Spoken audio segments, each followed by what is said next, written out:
Welcome back everybody in this summary series. Today we are going to discuss about chemistry of coordination compounds. I welcome you all on this incredible platform of PW. I am your teacher, I am your mentor Dr. 𝐒𝐿𝐶𝐄𝐈𝐄𝐶.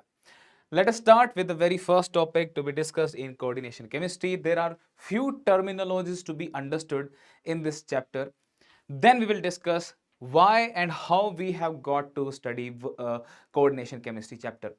There was a scientist called Alfred Werner, who had given us a theory that led us to study, that led us to discover other lots of coordination compounds. Then hybridization and isomerism. Finally, very important topic in coordination chemistry, that is crystal field theory. Let us begin with the terminologies to be understood, guys. There is something called coordination entity, or we also call it as coordination sphere. The coordination sphere or coordination entity constitutes of a central atom. Also, there are something called ligands. They might be of neutral form or they can be charged. So if I have to represent a coordination sphere, it is mandatory to include metal and the ligands inside this square bracket. For example, metal is represented by a capital symbol M and the ligands are represented by a capital symbol L. So there is a possibility of 4 ligands in the coordination chemistry chapter, or we may have 6 ligands. So you will come across two type of complexes, one with the 4 ligands or one with 6 ligands. How these are 4, how 6, or everything we are going to now understand slowly and gradually. First, you should make yourself sure that you know what is coordination entity or what is a coordination sphere. Okay. The second thing to be known here, second terminology is about central atom or ion. The metal is known as central metal atom. All right, that is again represented by a capital symbol M. So if I have to represent a molecular formula or a coordination entity, I should represent that in a square bracket with the metal represented by a capital symbol M. Then the metal could be in the neutral form or it could be charged again. And then there will be some specific number of a particular number of ligands around it, as I said 4 or 6. This is known as a central metal atom. This is known as a central metal atom. Coordination chemistry is about the metal atom. Now it can be neutral, it can be charged as well. Charged in the sense it will have some oxidation state. Now oxidation state can be 0 or it can be positive or it can be negative also. Every case will be possible or any one of these cases will be possible. So let us see what other terminology we need to understand. As I said, ligands. What are ligands? The ligands are the compounds which mix coordination compounds or coordination bonds with the metal. Generally, we do not show it with this coordinate bond because this entire chapter is about coordination bonds. So it is understood to us that metal with just a bond represented is a coordinate bond. As I said, there are 4 or there is a possibility to have 6 ligands around metal atom. Be careful, all of these are going to be coordination bonds, coordinate bonds. What is the other name of a coordinate bond? Dative bond, right everybody? It means that metal has to offer its orbital to accept pair of electron from each ligand. Okay, and for that purpose, metal has to undergo some sort of hybridization. So this was the second terminology. First thing was coordination entity. Then there is something called metal. Then there are something called ligands. Ligands can be 4 or 6. We will see various cases. Okay. The coordination number. Coordination, sometime you might have seen a compound which is cobalt compound having En around it, but that number is sometimes 3, just 3 written over here. Does that mean the coordination number is 3 here? No, the coordination number is how many sigma bonds by the ligand atoms are formed with the metal. We have to count each and every sigma bond. Those total number of sigma bonds will correspond to the coordination number. So here it seems that there are only 3. No, we need to look at the structure of ethylene diamine, which is En. ethylene diamine is represented as CH2, CH2, CH2, there are two CH2 here, and then on the terminal there are two amines. Therefore, it is known as, sorry, these two are known as, this entire molecule is known as ethylene diamine. In short, it is written as EN. So this site of nitrogen is going to offer a pair of electron. This nitrogen site is also going to offer a pair of electron.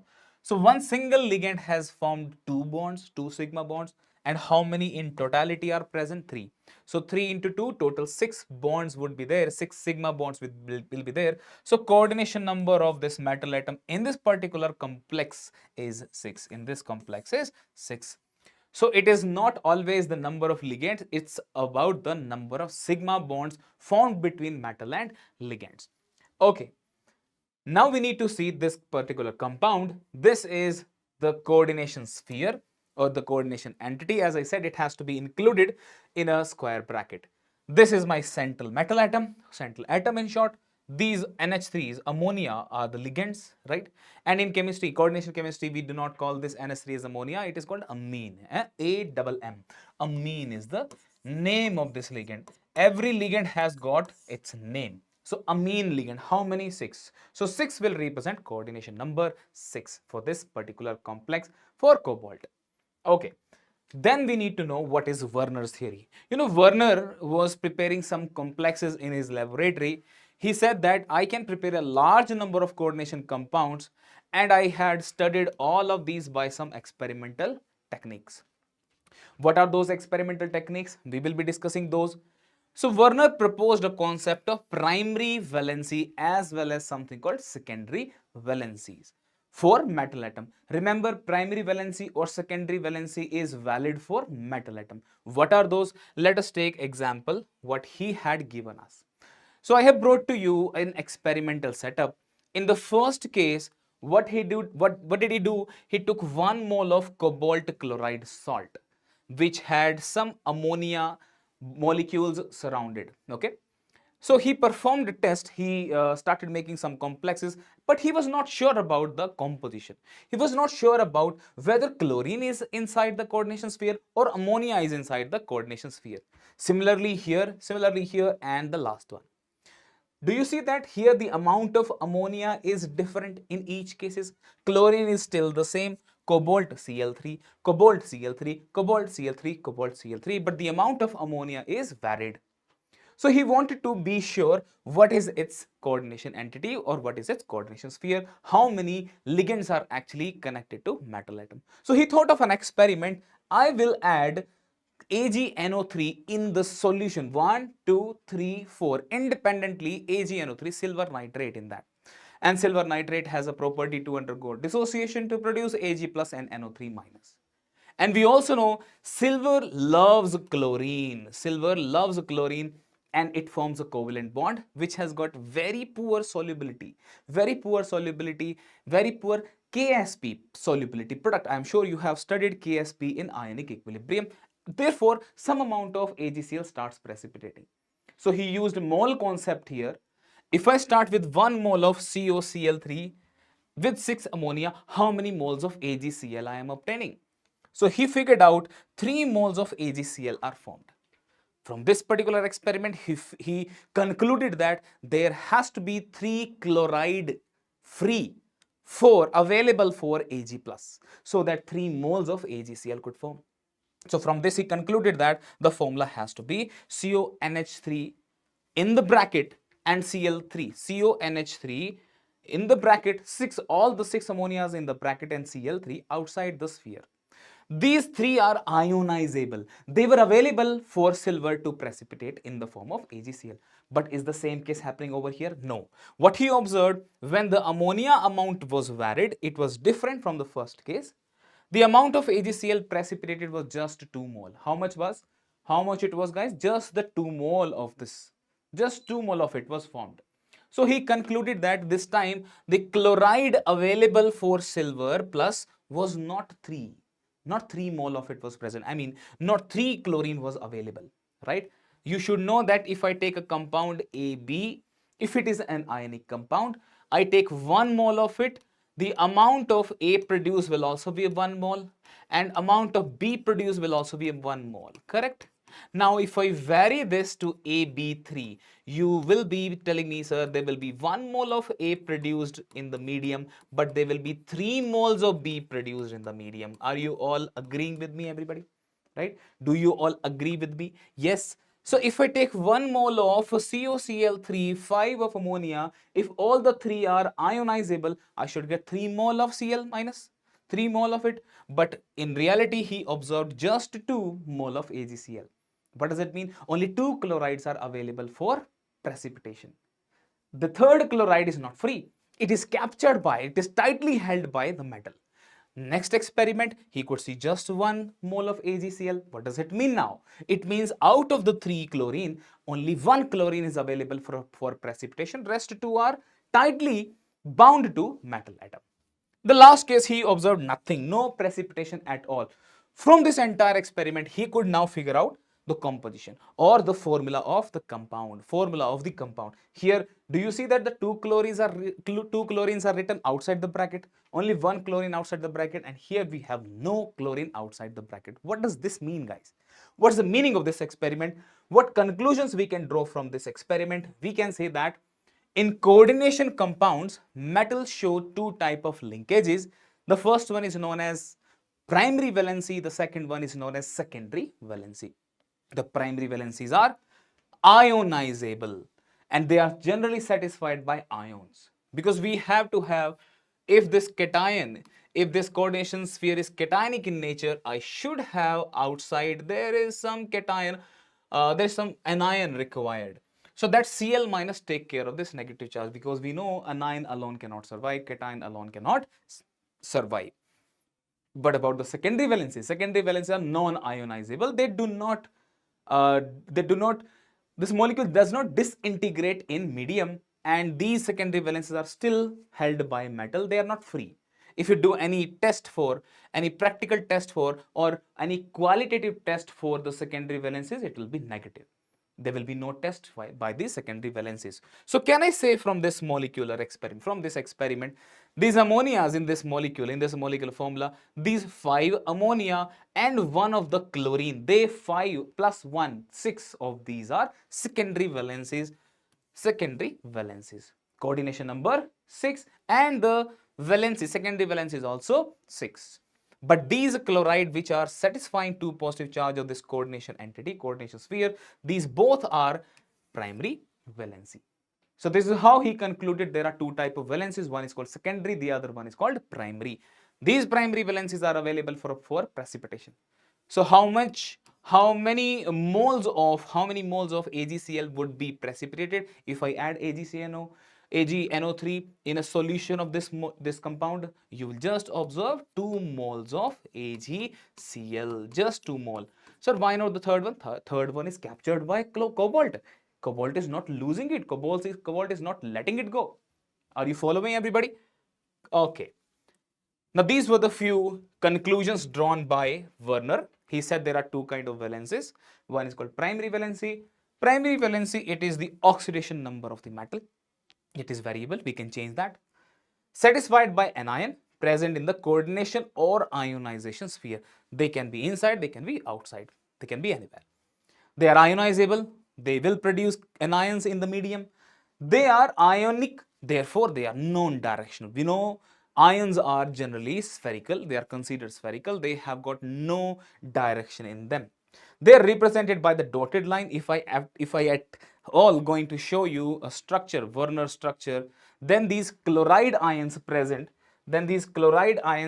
outside would be shown by the dotted line. But this secondary, they will be shown by the solid lines. Please read that. They are going to be shown by the solid lines. Understood, everybody? Very good.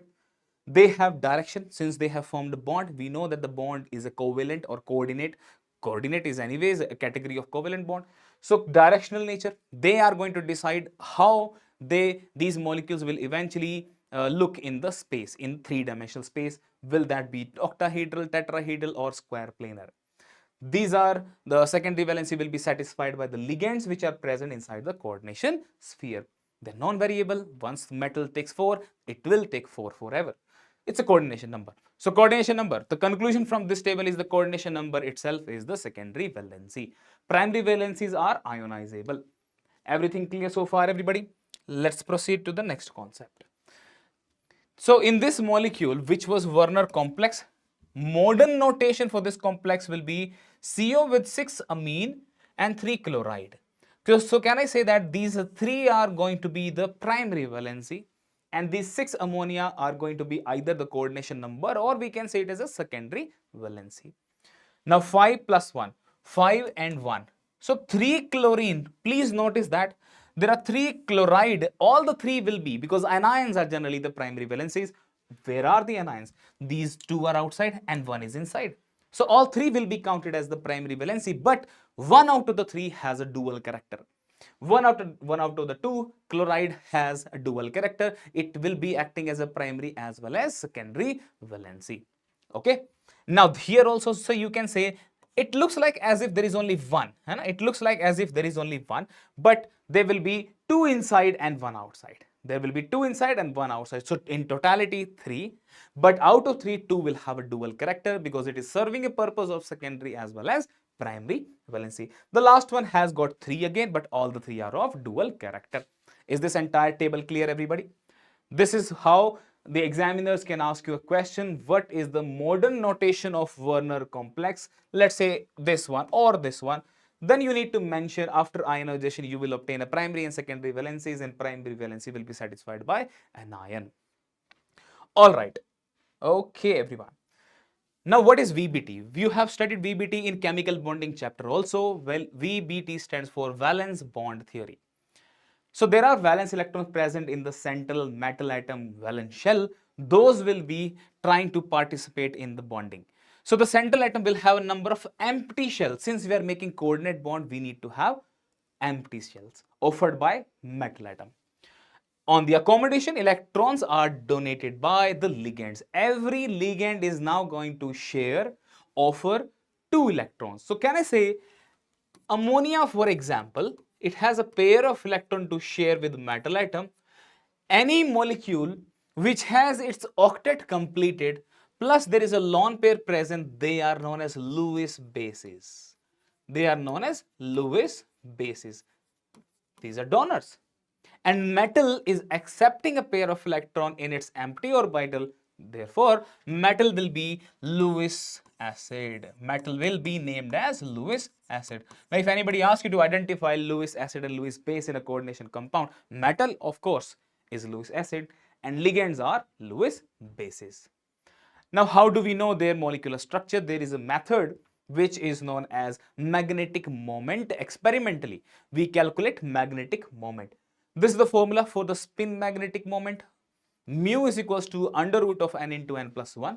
This whole thing has got a root, square root, where n is the number of unpaired electrons present. We generally think that this is the calculations done after we know what is the structure of a coordination compound. No, is the other way around. We first do this experiment, we figure out the n value and then decide what will be the structure of the compound. Will it be tetrahedral or square planar?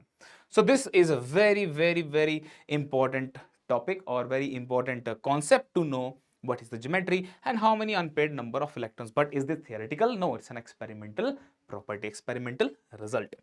All right, moving ahead.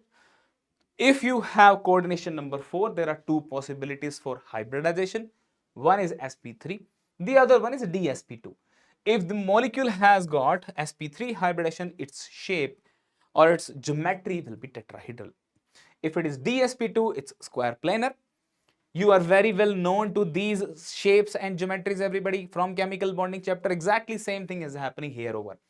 So sp3d will be tbp, trigonal bipyramidal. In short, TBP. sp3d2 will represent octahedral.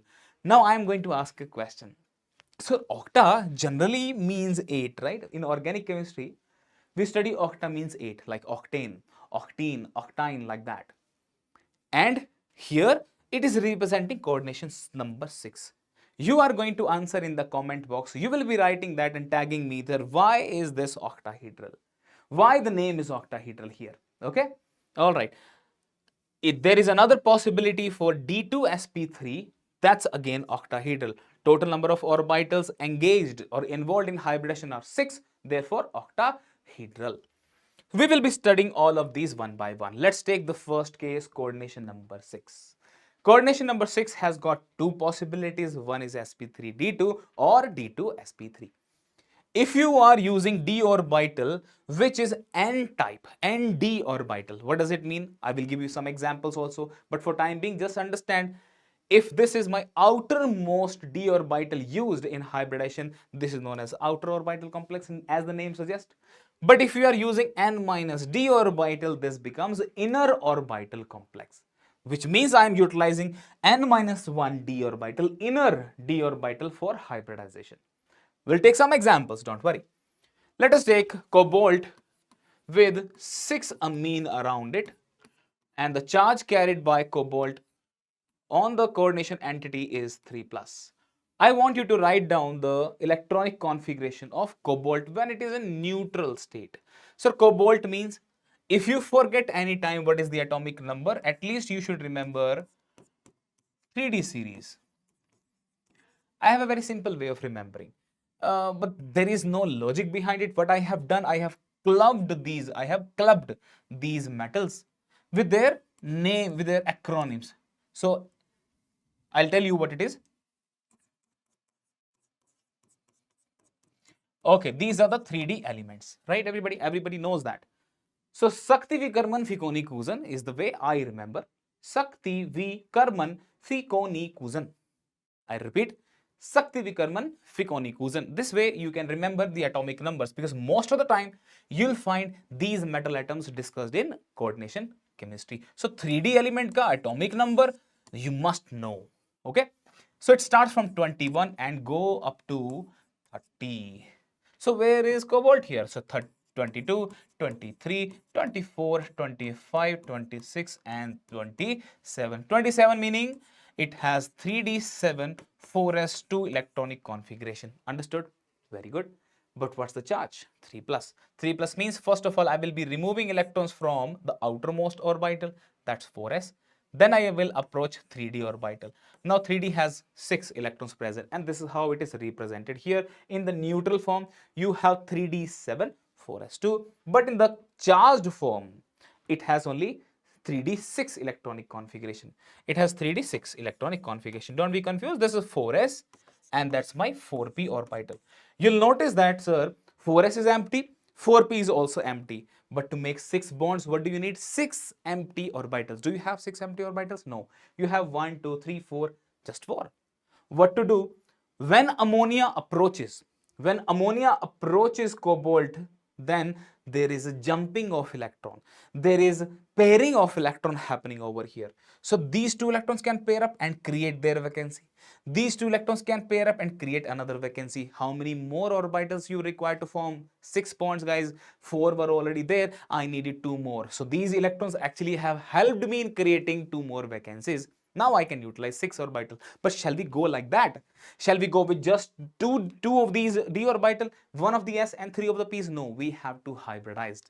We have to hybridize these 6 orbitals in the form of d2sp3. Now you would have noticed, sir, this is 3d. Here n is equals to, for outermost orbital equals to 4. What kind of d orbital am I using, guys? I am using n minus d. What is n? 4. 4 minus d, 4 minus 1 is equals to 3. Now understood, everybody? Since I am utilizing inner orbital ka d, therefore this will be known as inner orbital complex. I repeat, since you have utilized the inner d orbital, not the outermost, inner n minus 1, this becomes d2sp3 hybridization. Coordination number 6, geometry will be octahedral. Everybody got that point? Everybody got that point, everybody? Now, finally, there are 6 hybridized orbital. All of them are of same shape, same energy, ditto, exactly same. Now 6 ammonia molecules will start sharing their pair of electrons in each of these orbitals and resulting into coordination bond, coordination compound. So 2, 2, 2, 2, all these electrons are coming from ammonia. So ammonia has offered how many total electrons to cobalt? 12. With the help of how many sigma bonds? 6. Number of sigma bonds are coordination number. Number of sigma bond coordination number, secondary valency here also will be 6. Got my point, everybody? Very good. But there is one implication or there is one application of this molecule, that if you form inner orbital complex, are you noticing any unpaired electron in this entire outer or just before the outer orbital? Any unpaired electron, any single electron? No. If you see zero unpaired electron, you can say that its magnetic moment, which was root of n into n plus 2. Now n is 0. N is 0. Experimentally we found it's 0. And when can I manage to get this overall value 0? When number of unpaired electrons are 0. This value suggests that ammonia has done something. Ammonia has forced this pairing of electron. Let me go back. Ammonia has forced this pairing of electron. Otherwise, no. Otherwise, it was not happening. Ammonia has come here, convinced this cobalt 3 plus that let me pair these molecules because I am strong enough. I can push these electrons inside, creating some space for new electrons, and we can get D2sp3 hybridization. All well, everybody? Now, such kind of complexes where there is no unpaired electron present, you very well know they are diamagnetic in nature. They will not be touched by magnet at all. They will remain untouched. They will not be attracted. They are diamagnetic molecule.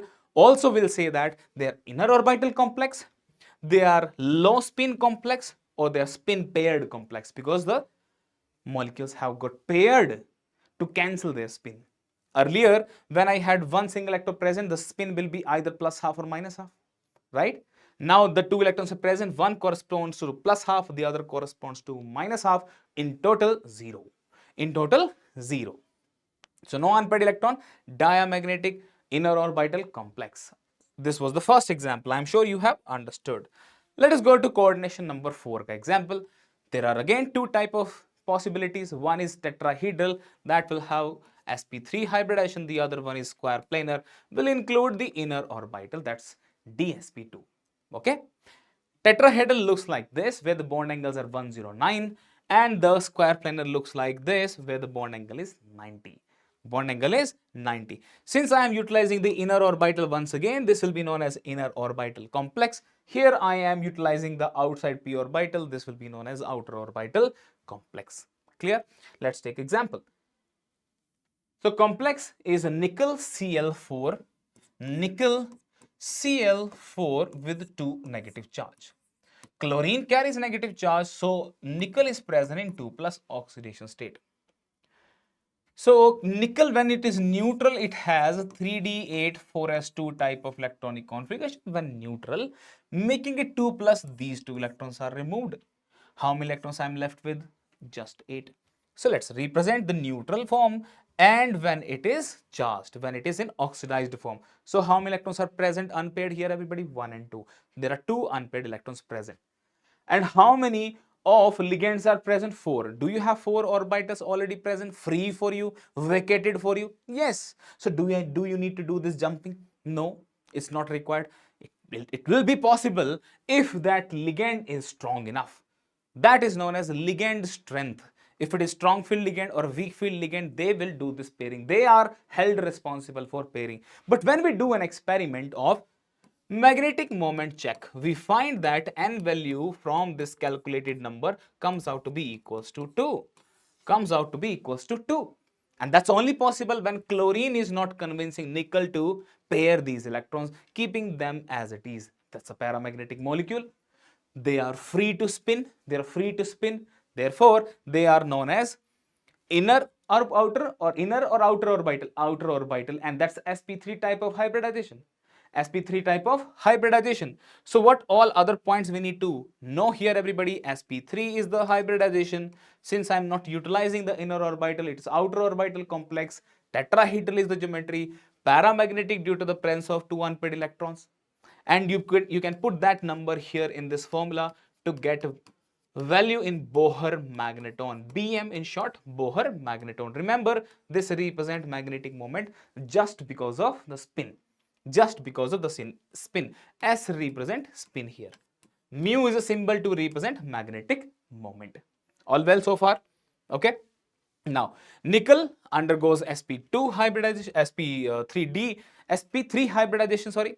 So there are 4 orbitals present. Each chloride comes with a pair of electrons to form coordinate bonds. 4 of them are now present here. How many total electrons are now offered by all these chloride ligands? Total 8. Secondary valency 4. Coordination number 4. Tetrahedral geometry. Paramagnetic molecule. Let us take this. Now we have discussed that already, and I said this will be an outer orbital complex since we are not at all touching 3D. We are not using this in hybridization or forming any sort of bond. Very good. Now there are unpaired electrons present. sp3 is the hybridization, tetrahedral, outer ns and np orbitals are used, and it's an outer orbital complex, and it's spin free complex. It can freely spin. Electrons can freely they can spin either in clockwise or anti-clockwise direction. We know there are only two kind of rotation direction for these electrons. Now let's come to isomerism. What are isomers? What's the whole sole requirement or condition for isomerism to be showcased? That the two molecules should have same molecular formula, same composition, but their connectivity or their spatial arrangement should be different. When the connectivity remains the same in structural isomerism, when connectivity remains the same, same connectivity, okay, sorry, in this connectivity differs, different connectivity.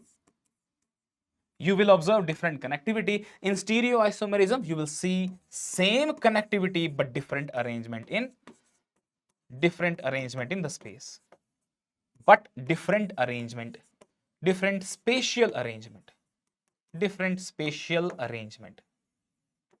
We will see all these examples one by one. This is a very important topic, guys. You have to practice this to get hack of this. So there are majorly four type of structural isomerism we need to understand. Let us go through these one by one. The first one represent ionization isomerism. When you have two type of ions present, one is inside the coordination sphere, the one is outside. When they exchange their places, I will be able to obtain a new compound. Do you see that the molecular formula is the same? But I have got NO3 which was outside, now it's inside. SO4 which was outside, now it is inside. Since they have switched their places, since they have moved inside out, but both of them are ions, so this represents ionization isomerism. Very simple.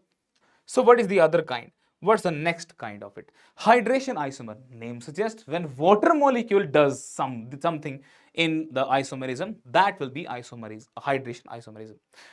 This is due to the presence of different number of water molecules. Sir, is it necessary? Will there be just the water molecule always? No, there can be any solvent molecule also. Then this becomes solvation isomerism. Then this becomes, in general, solvation isomer. Solvation isomerism. When solvent molecule come from inside to outside. Solvation isomerism. Let's see that example here. Here water is present outside, it has now moved inside. From outside it has now moved inside, and in return one of the ligand has to come out. Earlier there was one chloride outside, now there are two chloride outside. So should this be called ionization isomer or hydration? It is hydration isomer, because a neutral ligand and a charged ligand, they have switched places. If I had moved chlorine inside out, will that be different? Who knows that the chloride inside and outside, they are different? Are they carrying some tag with them? Not at all. So when water molecule, to be specific, switch its place from primary valency to secondary valency, that it becomes hydration isomerism. Clear, everybody? Let us move to the next kind. The coordination isomerism has a condition that it will be applicable in two type of metals. I mean, there has to be two coordination sphere. This is one coordination sphere. This is another coordination sphere. When the ligands switch their places, chlorine comes here, ammonia goes that side. Ligand switches their places between the two metal system. This is a bimetallic system. So earlier copper was having ammonia with it. Now platinum has ammonia with it. Earlier platinum was having chlorine with it. Now copper has chlorine with it. You have to be very careful about the charge of the molecule. You can switch one ligand at a time. For example, you can have Cu with instead of 4 of ammonia, you can have just 3 and 1 chlorine. And then you can have platinum with 3 chlorines and 1 ammonia. But we have to be very careful about, is the oxidation state maintained? There has to be positive charge, negative charge carried, because it's an ionic compound. I mean, coordination complexes between these two, there is an ionic compound. Okay, that's what you need to remember. Make sure you are not getting 0 charges, because that will make no chemical sense if at all you manage to get 0 charge. Okay, good. Now moving to the next, which represent linkages isomerism. As the name suggests, when the linkage between metal and ligand starts changing, that will be linkage isomerism. It's possible when you have ambidentate ligand. Ambi means two. When in the same ligand you have two ligand site, two binding site, nitrogen for example, NO2 for example, can utilize its nitrogen to form bond with metal, or can utilize oxygen to form bond with the metal. So if I have NO2, it's a nitro complex. If I have ONO, it's nitrite O. This is nitro N. I have to mention the connectivity. Here the bond is between cobalt and nitrogen of nitro. Here the bond is between cobalt and oxygen of nitro. Be careful, guys. Be careful. Here the connectivity is different. Connectivity between the metal and the ligand is different. Linkage is different. Linkage is different. Link is different between metal and the ligand. And that would be possible only when ligand itself is ready to do so. And those ligands are known as ambidentate ligands. Okay? Very good. That was about the isomerism, structural isomerism. Now, what about stereoisomerism? As I said, stereoisomerism is possible when we have different spatial arrangement. It's about three-dimensional spatial arrangement. In three-dimensional, you might have studied this in organic chemistry also, in isomerism, class 12th. We have two types of it. One is called geometrical isomerism. The other one is known as optical isomerism. In geometrical isomerism, the condition is molecule should be planar, and in optical isomerism is the molecule should not be planar, not planar, or non-planar, should be non-planar, which makes it very much understood. Sir, planar means it will not be possible in tetrahedral. Tetrahedral, not possible. Why? Because tetrahedral is not planar. But square planar, as the name suggests, here it is definitely possible. I'm not saying it will be there. I'm saying it's possible. But in tetrahedral, is it possible? Never. It's not possible. So tetrahedral means whenever your molecular hybridization complex is sp3 hybridized, there will be no geometrical isomerism. If you have dsp2, there is still a chance it can be geometrically active. So it means that optical isomerism will not be possible in square planar. Of course, square planar. In square planar, optical isomerism will not be possible. It means that, sir, in case of octahedral, that is sp3d2 or d2sp3, which is non-planar, there will be optical isomerism possible. Yes. Will there be geometrical isomerism possible? Yes. So we need to study two cases in geometrical isomerism. One is square planar. One is a planar structure is required, square planar. That's all we need to remember. That's all we need to study geometrical isomerism. We have to have a planar system, that's square planar. But in optical isomerism, we will have optical activity. We will have a part of the molecule which is planar. We will have to study sp3d2 case also. We will have to study sp3d2 case or d2sp3 case also. Let us go through all these cases one by one. All confusions will be clear. Now I have tetrahedral. As I said, there will be no geometrical isomerism. Reason? Very clear. This molecule is non-planar. This molecule is non-planar. Now comes to planar complex. In the case of planar, in square planar, no optical isomerism. Are you following, everybody? Are you understanding why I have said here that there will be no optical isomerism? Because this molecule is planar, and for optical activity we need to exclude any sort of plane of symmetry or center of symmetry or axis of symmetry. Suppose we have the first case of square planar, that is Ma2B2. What are these two, A and B? These are the type of ligand. There are two same ligands and there are two same ligands. Both of them are monodentate ligand. So A and B, they can be cis to each other. A and A can be cis to each other. When A and A are present on the same side, remember we need to find 90-degree relation. A and A are present on 90 degree. Yes. So A and A, they are cis.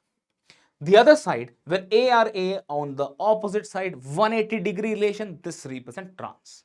So how many optical isomerisms are possible? 0. How many geometrical isomerisms are possible for this particular case, MA2B2? Answer is 2. One is cis, the other one is trans. Did you follow this? Did you all follow this? Right, everybody? Let's take another example, Ma2BC, where I have three type of ligands. Now I can have AA together, cis, B and C like that.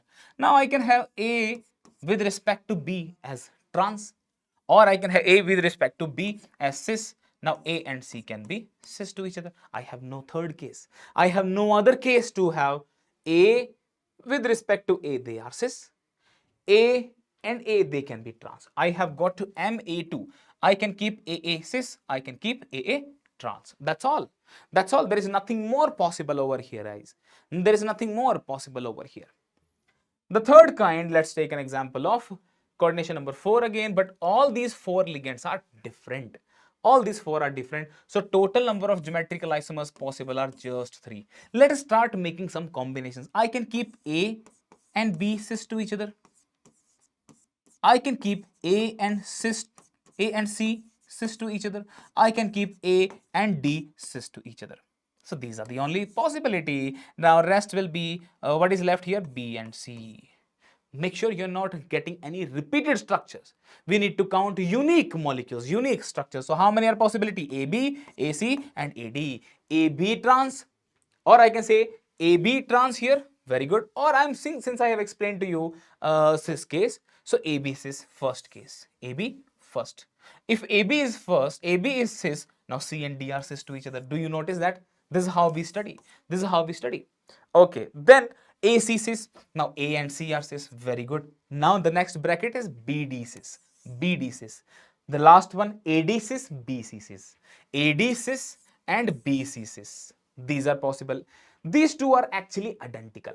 These two are actually identical. Both of these are actually identical. Sir, how? A and B are now cis here. A and now B are cis to each other. A and B are now cis to each other. Sir, here also A and B are cis to each other. Wow. Here also A and B are cis to each other. See, AB cis, here also AB cis. A and D trans, A and D trans. C and B trans, C and B trans. So you have to be careful. What else we need to include, guys? What else we need to include? Where we have AB, where we have AB, and then we have C and D. We have C and D this way. This way we need to make sure that we are not repeating anything. We are not repeating anything. Okay, there are 3 geometrical isomers are possible. More you practice, more fluent you will become in isomerism. The method I have told you, in the bracket you have to keep these two are cis to each other. Okay, or you can follow trans, or you can follow trans method. I told you A and B here, so A and B I can keep. C and D will be the next pair. Variety, I need a variety. A and C. Now keeping A again, A same. B, then C, then D. Here, keep on changing. B, then C, then B again. Or I can do, what I can do here, this AB pair, CD. All the 4 should be different. B, make sure that you are not repeating anything here. A, C, B, D. All 4 are included. A, D, B, C. They all are included. Clear? Let's take one more example. Things will be more clear now. I have octahedral case. All of them are same. All of them are same. Can I say A and A are cis to each other? Can I also say A and A are trans to each other? Cis and trans. Cis and trans. So will there be any geometrical isomer possible? No, because I need to have 2 same groups at 90 or 2 same groups at different 180 degrees. At 180 degrees. Now A4, B2. Will there be any geometrical isomer possible? Yes. Because I can keep 2 of these B cis to each other and 2 of these B trans to each other. See please, they are cis to each other. What are they? Trans to each other. Right, everyone? Will there be any geometrical isomer possible so far? No, because we have got plane of symmetry. I can take metal A, all of them in the plane B and B, B and B. They will be reflecting. They will be complementary to each other. Sir, what about this? I can take a plane which contains B, B and A, all of these including metal, so that A and A will be complementary to each other. Okay. Let's take a case of Ma3B3, where AA I can take A, I can take A, B, two are taken, I can have B and B case. Let's figure out where it is. Let's figure out where it is. AA cis to each other, here they are cis. AB, now A and B, they are also here. B and B, they are also same. Understood, everybody? Let us go to the next molecule. What else I can have? I can have AB case is already considered. AB case is already considered. I can now have AB. I can have now AB. I can now have AB. Can you think of any other case? Now AB, they are cis. Now AB, they are cis. AB, they are also cis to each other. But what about A and A trans? What about this A and B? What about this B and B? B and B trans, A and A trans. So there are only two geometrical isomers possible. Here A and B they are trans, A and B they are trans, A and B they are trans. But do we prefer saying cis or trans first? We say cis. This is also cis. Everywhere we have got cis kind of arrangement. When the same molecules are present at 90 degree, same groups are present at 90 degree, then it is cis. When the same groups are present at 180 degree, then it becomes trans. This is specifically known as facial isomer. This is specifically known as mer isomer or meridional, facial or meridional. Let me explain what is meridional and facial isomer over here.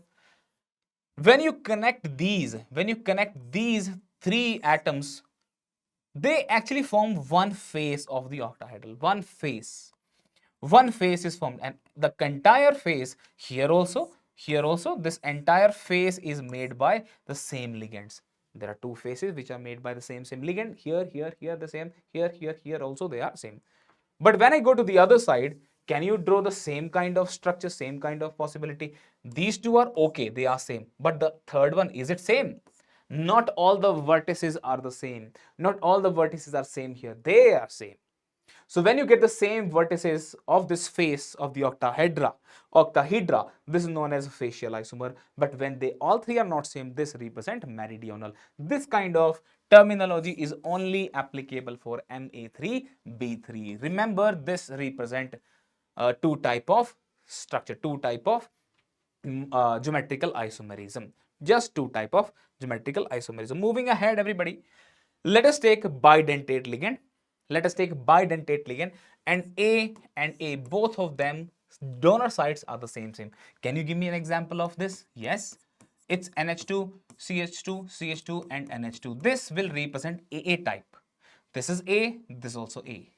Now I can have cobalt with En, all the three. I can keep AA cis to each other, AA cis to each other, and A cis to each other.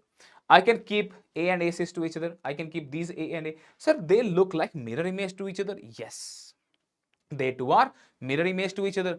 Can you manage to have these two sides together?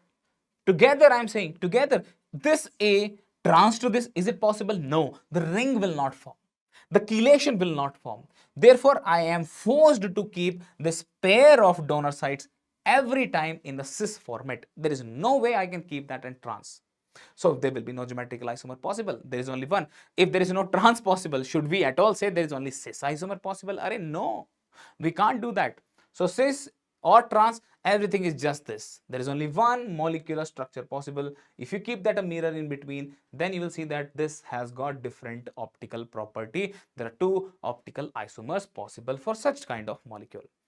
All right, everybody. Okay. Now the very important topic for this chapter is CFT, crystal field theory. When you bring in a metal in contact with the ligands, this is the metal ka orbitals. Ligand will also come with their pairs, or pair of electrons. When they start approaching, the metal will start exciting. The all 5d orbitals, they will rise in energy. They all will rise in energy. Make sure that you are drawing that above, little above, but all the 5 are of same energy. There is no splitting has happened so far. Listen to me very carefully. Now, once the ligand starts donating the electrons, when they start approaching metals in particular directions, then this splitting of 5d orbitals will happen. This is known as loss of degeneracy.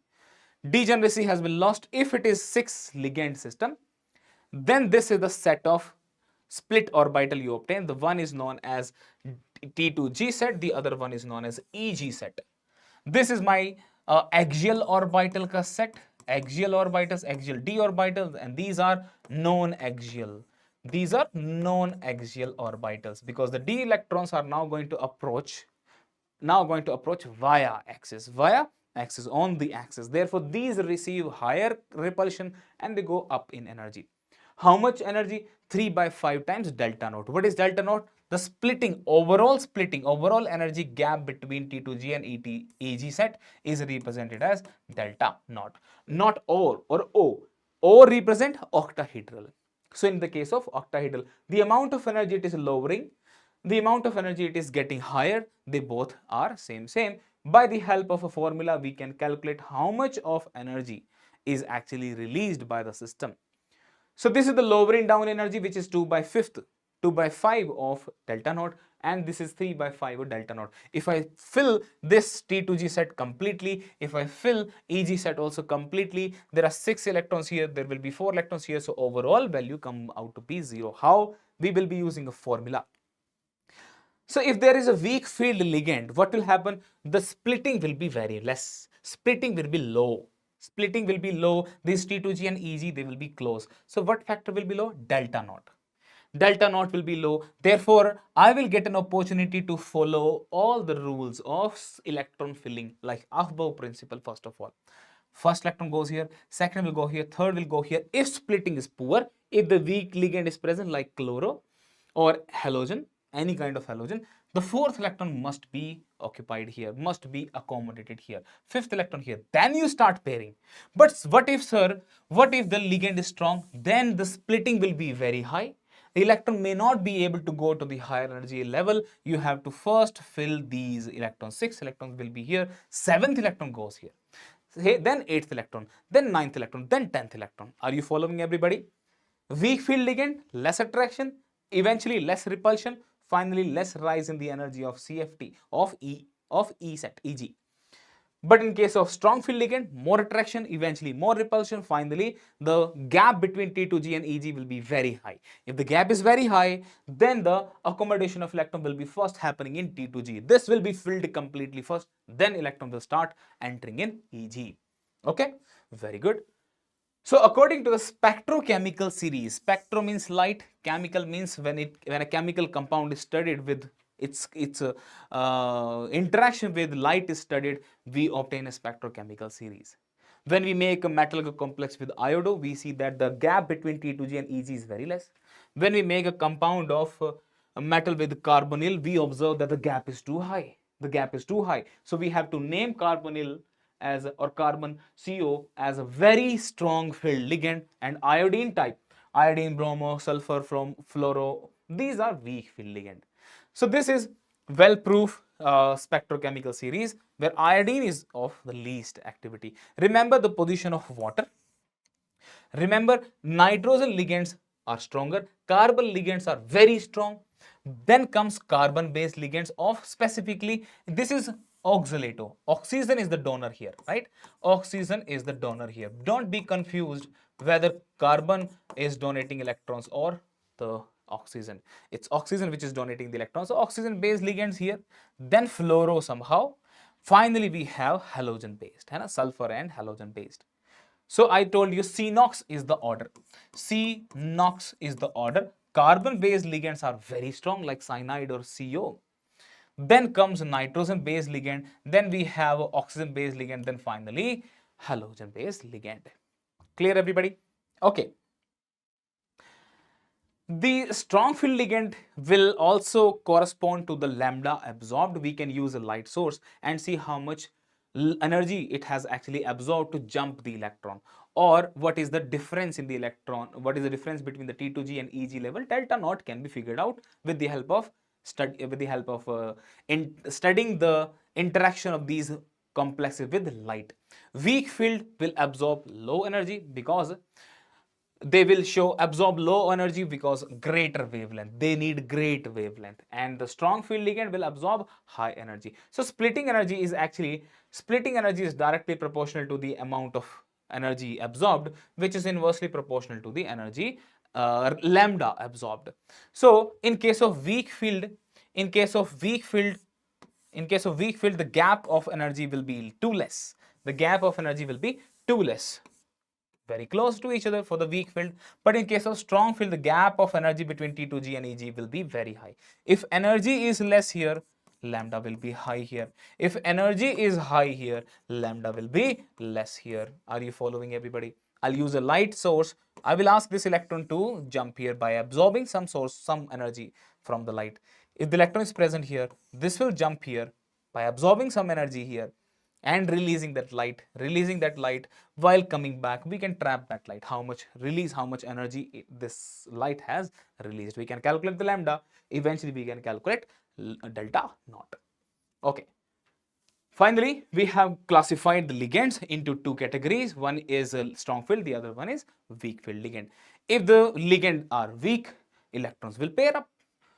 Electrons will definitely pair up, because here weak field ligand create less splitting, and the electron will actually enter, the pairing amount of energy will be very high. The gap between the two orbitals is very less. Electron will start filling up according to Aufbau rule. 1, 2, 3, fourth comes here. Sir, why are you not pairing? Because the amount of energy required to pair the electron is very high relatively, the difference between the two orbitals. So why to spend extra amount of energy? The electron will prefer to go in the EG orbital. That's not very different energy from T2G. But if you try to pair it up, that's not going to happen. You have to choose a strong field ligand. If you prefer pairing up of the ligand in T2G, you have to use strong field ligand. So in the case of strong field ligand, there is a possibility to obtain low spin complex because pairing will be start occurring.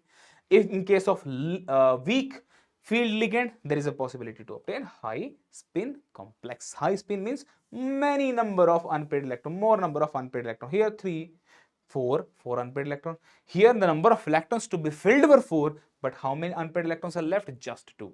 So this will have less spin, this will have more spin. Low spin, more spin complex. This is the formula to calculate CFSE, particularly for octahedral complex. That CFSE is equals to minus 0.4 number of electrons present in T2G level plus 0.466 into number of electrons present in EG level into delta naught. Suppose you are doing any kind of pairing. That pairing energy should also be added. This will be given to you in your exam. If at all they are asking you to calculate CFSE, which includes pairing, you will be adding that pairing amount of energy, which will always be positive in this overall CFSE value. Okay, very good. But in case of tetrahedral complex, what happens here? The splitting is reverse. Lower energy is E. Don't use EG. Do not use EG. Did you hear me? Do not use EG. Just E. The other set of the orbital is T2. This is doubly degenerate. This is triply degenerate. Here we are going to accommodate 1, 2 electron. If the field is weak, if the ligand is weak, then the splitting between the two orbitals will be very less. First electron here, second electron here, third electron here. Third electron will be here. But sir, if the splitting is very high, splitting is too much, when can it be possible? If you have a strong field ligand, then first electron here, second electron here, third electron pair up. Are you understanding, guys? Are you understanding? Then this value of splitting represents delta T. T represents tetrahedral. This is 2 by 5 delta T. Then the lowering of energy is 3 by 5 delta T. Clear, everyone? Okay. Now the CFSE formula will be minus 3.3 divided by 5 times number of electrons present in E plus 2 by 5 times number of electrons present in T2 times delta T. This will be given to you in the examination, or you can leave your answer in the format of just delta T. Clear? Okay.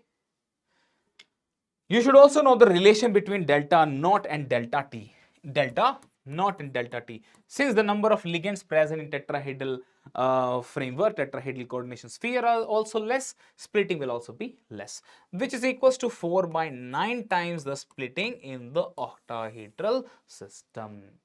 Did you get my point, everybody? This is the relation. So sometime they may ask you to calculate delta T by giving you delta naught value also. Okay. Now there are very important type of ligand which is metal carbon, which is carbonyl, है ना? So they form metal carbonyl type of complex. Very interesting to study. Hot topic. We do lots of research in metal carbonyl molecules. I also have done my PhD in metal carbonyl complexes. You know, I have done my PhD, so that's in organometallic complex. Whenever you have metal carbon bond, those are known as organometallic complex. Organometallic complex. That's a special category of coordination compounds. Organometallic compounds or organometallic complexes. I did my PhD in studying how metal carbon bonds are actually formed, what is the reactivity. Let's come back to this point, everybody. Carbonyl, if I ask you to draw its structure, many of you would be confused in knowing that how carbon oxygen has got just 3 bonds. Many of you, I'm not saying everybody doesn't know, many of you might be knowing it, but it's not very clear. So carbon needs 4 electrons to complete its vacancy, its valency. Oxygen just need 2. Remember, oxygen need to form just 2 bonds. So carbon offers 1, 2, 3, 4. Oxygen offers 1, 2, 3, 4, 5, 6 valence electron. How many more does it require to complete its octet? Just 2. So 2 bonds are formed nicely. The valency of oxygen is over, octet is over, but carbon is still looking for 2 more electrons. Do you see that? Now this pair of electron will start forming a coordinate bond with carbon. Therefore, this is the structure of carbon monoxide. There is one coordinate bond here. Oxygen still has a pair of electron. Carbon also has a pair of electron. And you very well know, out of carbon and oxygen, which element is less electronegative? Carbon.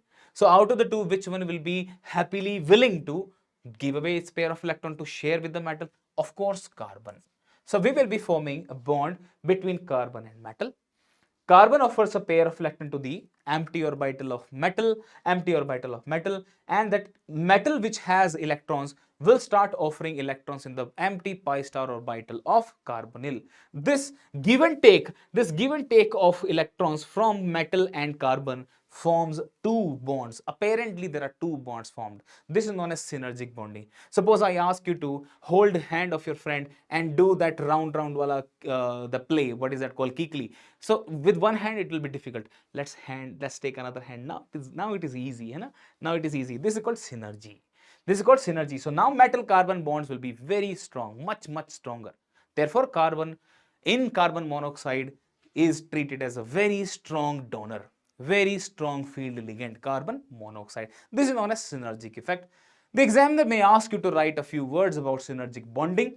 Synergic means when carbon forms a bond, there is a sigma bond. Then in return, metal forms a bond. It's just like you are invited at home. You are carbon monoxide. You are invited at home for birthday celebration by metal. You have given some gift to metal, and when it's the time to say bye bye, goodbye, tata, metal gives you a gift, return gift. It's a return gift, so that the friendship is stronger. Now this is known as synergic effect. All right, the last thing for today will be colors in coordination compounds. In the D and F block chemistry also, I said that I was so much fascinated by the color of these coordination compounds, or colors of these D block compounds. The color are due to the absorption of light. You know that very well. Anything absorbs color will also be reflecting, will also be releasing some wavelength, and we actually see the corresponding color, complementary color to the medium.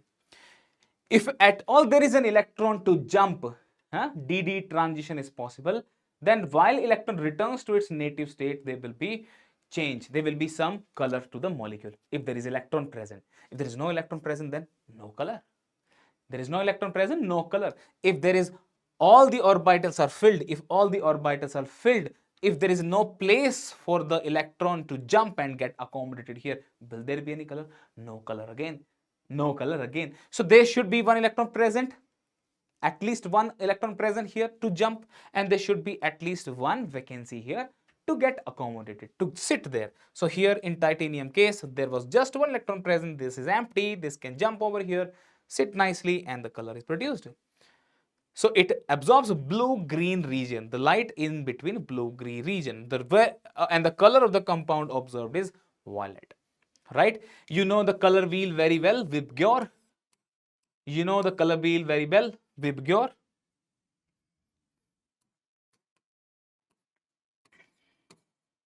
If the green color, blue-green color is absorbed, if the blue-green color is absorbed, so your color, your overall color will be also in between red and violet. If this in between is absorbed, the color is going to become in between very close to violet to red, very close to violet to red. Okay, this is how we observe wheel, color wheel. All right, everybody. Then we see there is sometime in the absence of ligand, the crystal field splitting will not occur at all and the substance will appear colorless. For example, this molecule, when you heat titanium hexa-aqua complex, water is gone. Water was responsible for splitting of the d orbitals. Therefore, T2G to Eg, this transition of electron was possible. But when water at all is not present, ligand is not present, will there be any sort of splitting? Will there be loss of degeneracy? No. Therefore, no color. So you take copper sulfate with 5-aqua, that's a blue color material. You heat it, water is gone. What are you left with? Just white color, solid copper sulfate. Okay. Now, how do we actually change the color, or how we influence the color of a system? In the beginning, I have a green color compound, nickel, which is surrounded by 6-aqua. That's a weak field ligand, right? But I start replacing one by one. I will start replacing aqua by stronger field ligand, which is nitrogen based here, chelating ligand, ethylene diamine. The color starts becoming blue. When you add more of the strong ligand and replace the weak ligand, color starts changing purple. Then you add all these strong field ligands, water are absent, the color changed. Why is this color changing?